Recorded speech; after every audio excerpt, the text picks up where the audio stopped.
Voice of the Orange, Matt Park, joining us now. Matt, where do you want to start? Where do you want to start? Anatomy. Just brutal. As I told you, I've started watching recently via YouTube for the last couple of weeks, and I can't put that back in the toothpaste back in the tube. It's a regret that I'm going to have to carry with me. But you pick up a lot of extra stuff, and not all good stuff. Somebody the told me 84 that Padres beat the Cubs to get to the World Series. No. I knew that. I said that I went to the NL West clinching game. They beat the Giants to clinch the NL West. Okay. All right. And the reason you can't keep your dome light on is because it affects your vision going forward, too. Just like if you're watching a movie, it pops better, right, when you turn the lights out in your house and you see the light of the screen. So there you go. It's not illegal, we learned, but it is. It's frowned upon.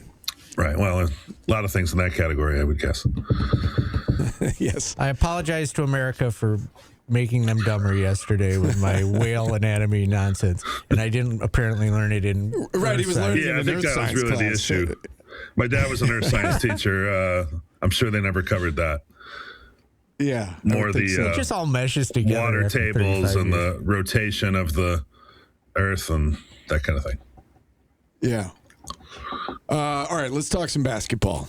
I guess we start with the UNC game. You were there. You had a seat front and center to a 32-point deficit that somehow turned into a 6-point game, and they ended up losing by 10. What do you take away from that performance on Monday? Carolina is much better at basketball. Syracuse is not good enough to beat Carolina. They're just better. So you think that?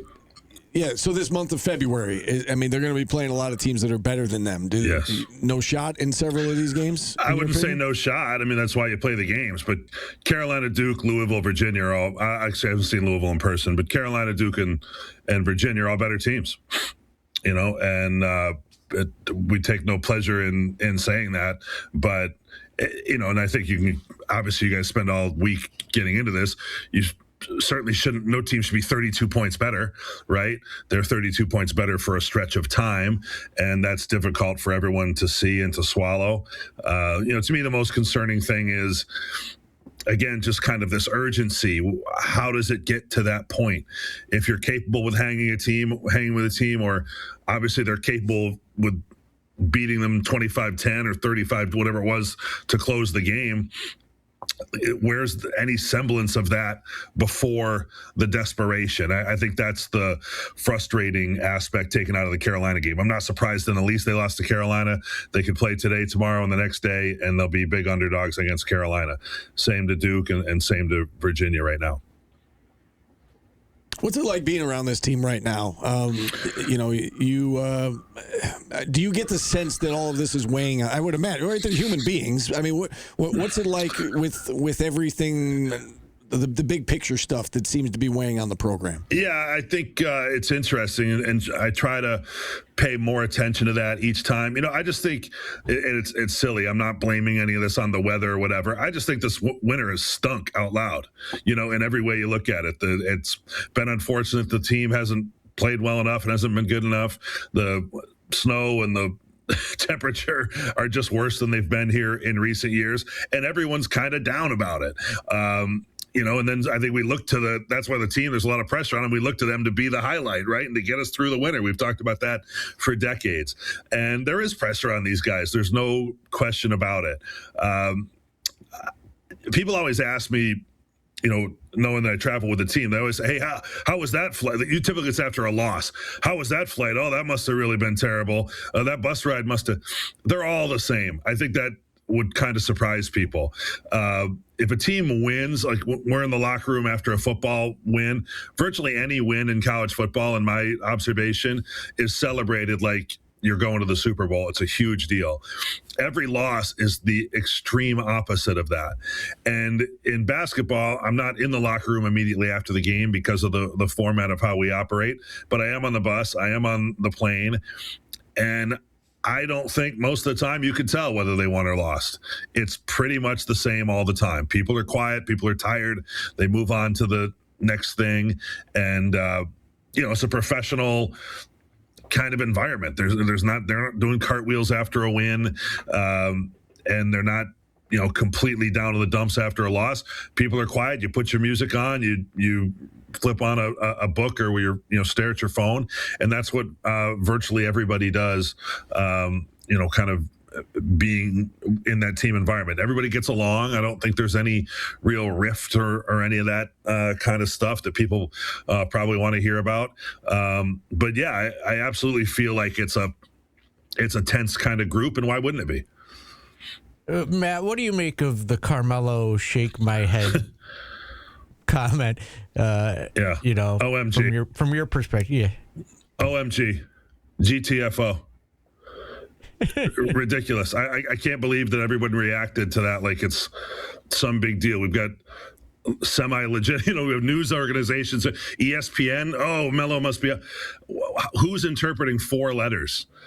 Let's hear him out. If he wants to say something, let's find out if he has something to say and wants to say it publicly.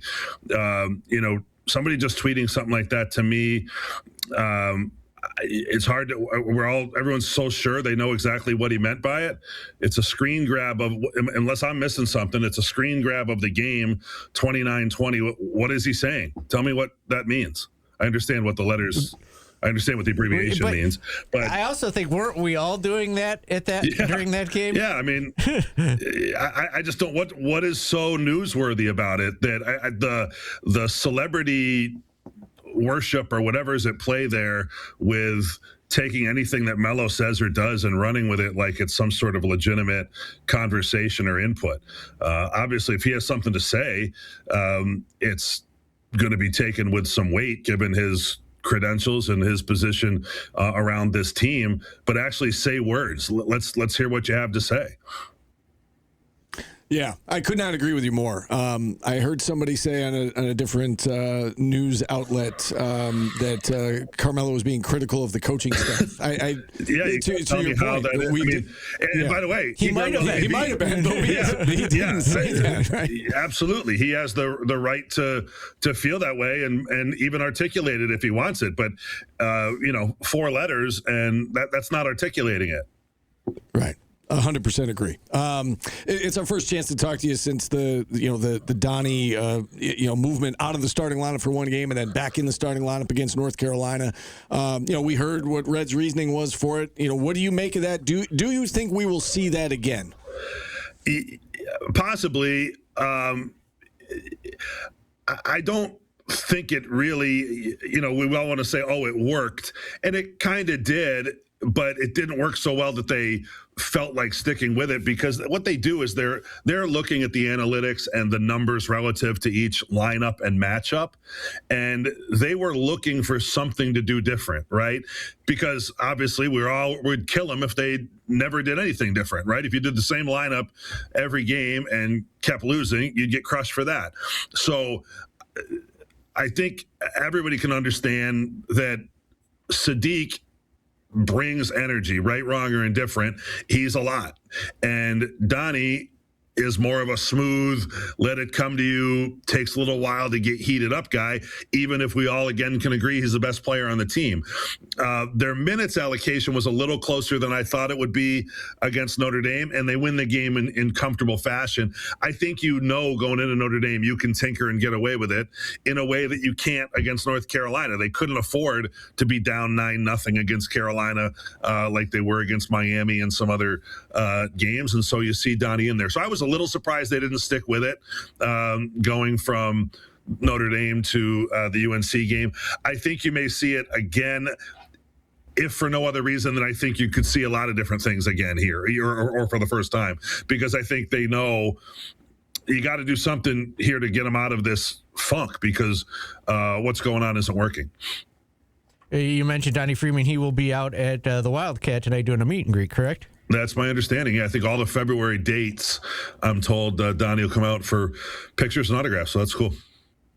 Matt, another thing that's come up recently is, and I don't know if you follow me on Twitter. Why would you? I don't, Paulie. But I kind of brought up the fact that, if this job comes open, Syracuse is going to need to interview the next coach and mention the fact the coach is going to ask questions too of what's my NIL going to be, what's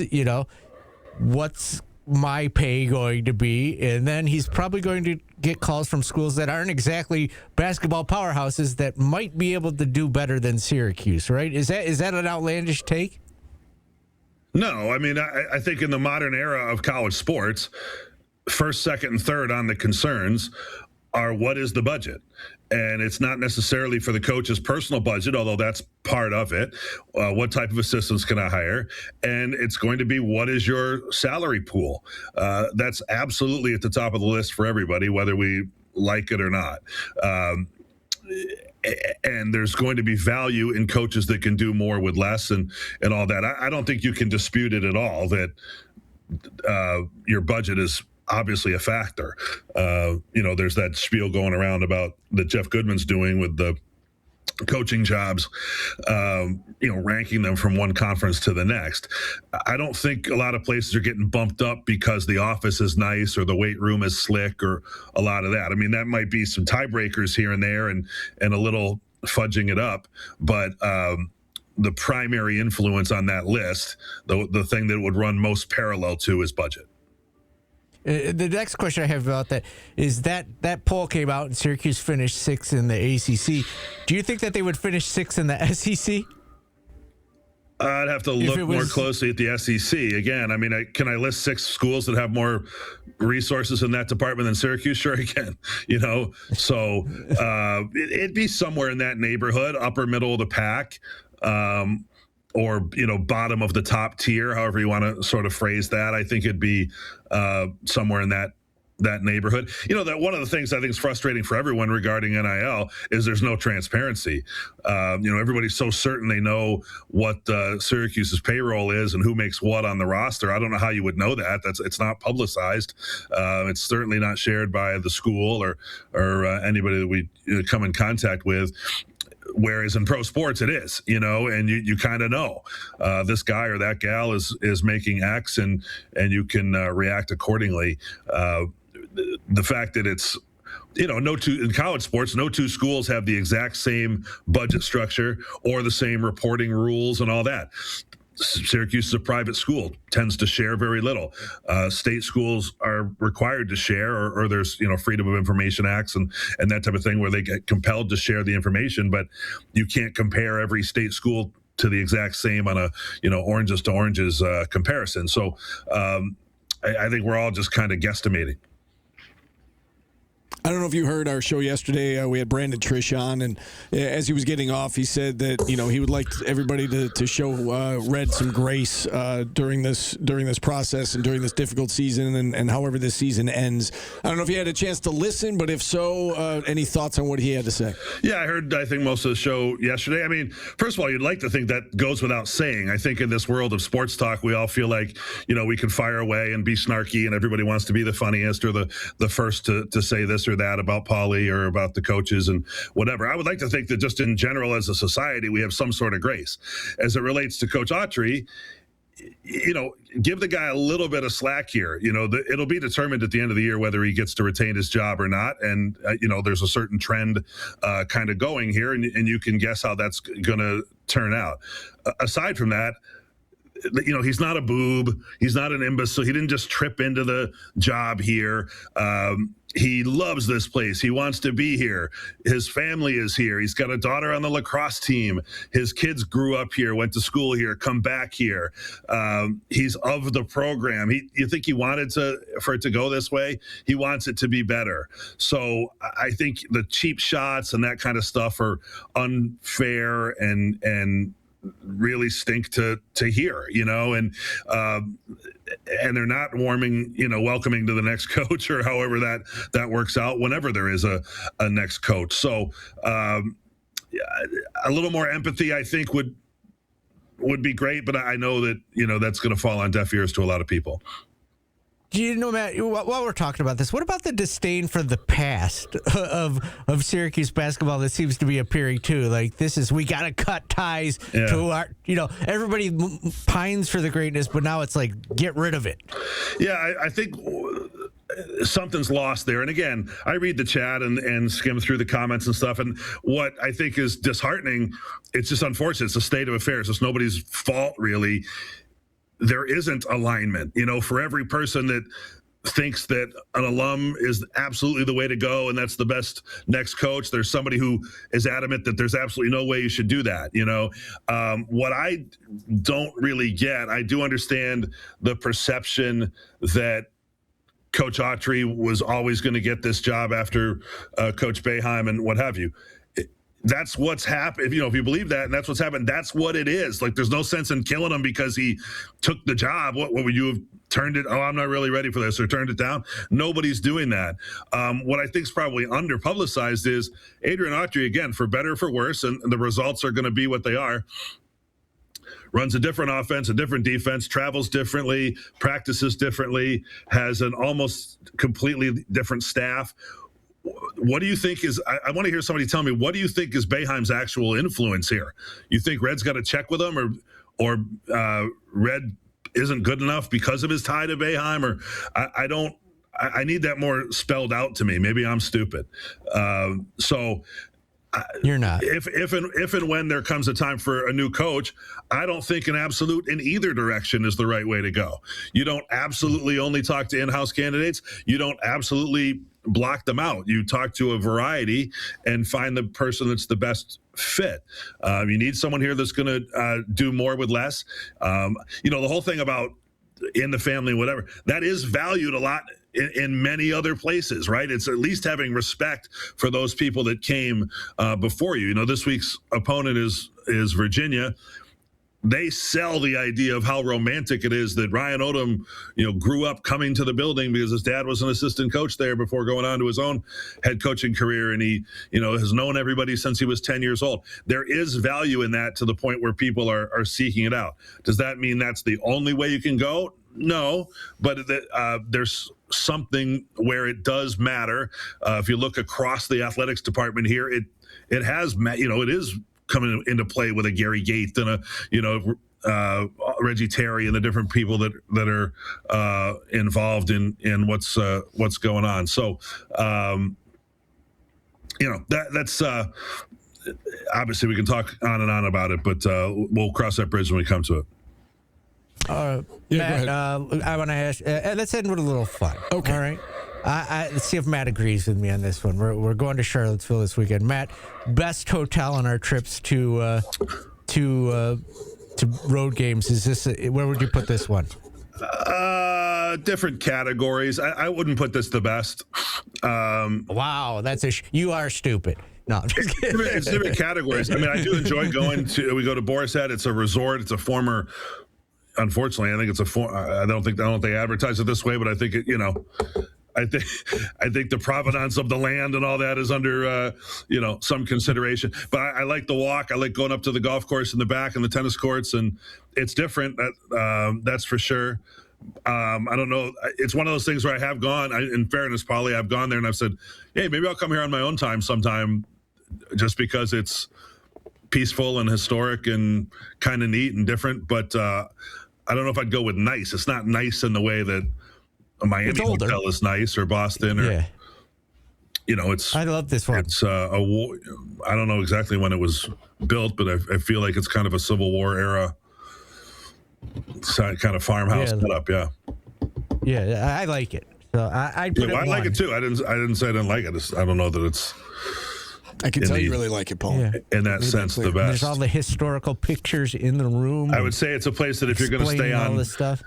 If you're going to stay on campus on the premises to eat, for instance, then it would be the best for that. Whereas, Virginia Tech, very nice hotel, but then you're going across the street to Panda Express. Panda, yes, sir. You nailed it. All right, Matt. I'll see you tonight. Okay, looking forward to it, Paulie. That's right. Wildcat tonight. Donnie Freeman will be there doing a meet and greet. Steve, you want to come out and meet him? Greet him? I will be on the air at that point. We do the television version of Orange Nation from 7 to 7:30 on News Channel 9. So we'll take a time out here. Way to promote counter broadcasting. Well, you brought it up. You said, do you want to come out? I would love to come out, but I can't. Any other time, you're just, but no, I got stuff going on. I've got stuff going on. Back after this.